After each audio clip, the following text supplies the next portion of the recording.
Hello everyone and welcome to BISP Solutions. I am CS Anjana Mishra, working as the lead functional consultant at BISP Solutions. I specialize in synthesizing and analyzing the financial data. I have 7 years of experience in NetSuite, HFM, FCCS. BISP Solutions is a tech company providing technological solutions across the globe. We have a far-flung proficiency in end-to-end implementation and support. Today we'll be looking at approving the vendor return authorization. So when we post a vendor return authorization to the Oracle NetSuite application, it has got two status. One is approval, pending approval, and the other is pending return. Usually into the status of any form that you enter, be it a purchase order, a bill, or a return, there are three status of or three stages, or rather three status of the forms that are entered. One is approved, one is rejected, and one is pending for approval. But into the vendor return authorization, there are two status only. One is pending return and the other is pending approval. So today we'll be entering a vendor return authorization from an employee center, and then we'll be approving it from the administrator's point of view. So moving on to our NetSuite application. So here I have logged in as an employee into the NetSuite application. So when I enter as an employee into the NetSuite application, I can enter vendor return authorizations. That is, this is the vendor return authorizations. All return authorizations list appear over here. Now we will be posting a vendor return authorization from a purchase order that is there into the system. Moving on to the purchase orders. So this is the purchase order. The status here is pending bill, and for this I would like to authorize a return for this particular purchase order. That means I would like to post a return for this particular purchase order. So from here I'm going to authorize the return as an employee. So here the status, I'm unable to change it because I maybe as an employee, the permission that is provided to me is only to create and not full permissions have been granted. Had I been granted full permissions, I would be in a state to change the status to pending return, but here it is pending approval. So any other information if I would like to provide over here, uh, in order to return the authorize this vendor return, any other information which I would like to provide, I can actually provide over here, and I can save it so that this comes into the approval process, that it comes into the process of approval, so that from here it is going to be going to go to your supervisor, whoever is the supervisor for this particular employee, and he will be approving the return. So I'm going to save it from here.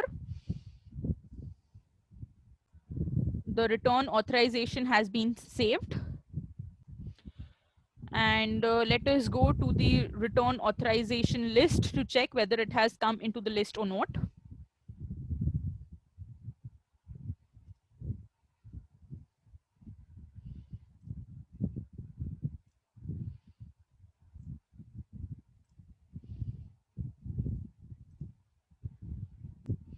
So now as we can see, this is the purchase order for which we had authorized and returned, and now the status shows pending approval. Now I will be signing out as an employee, and I'm going to sign in as the administrator, assuming I am the supervisor for this particular employee.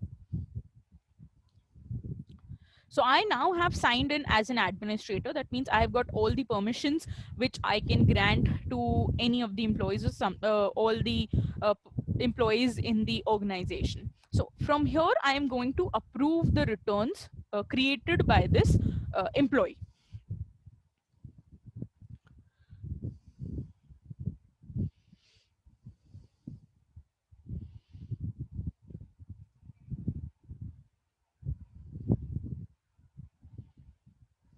So this was the memo that I had actually put. So this was the return that was actually done by the employee. I mean, we as an employee submitted the vendor return authorization for this particular purchase order, and now it is here with the administrator for the purpose of approval. And here, as an administrator or as the supervisor of the employee, I have the permission to approve this particular vendor return. So from here, I can check all the returns that I would like to approve, and I can I can actually submit it. So I have submitted it. Now it is no more in the approval stage, I mean pending for approval. Now the return authorization has been approved. Now it is pending for a return. We can also check it into the authorization list.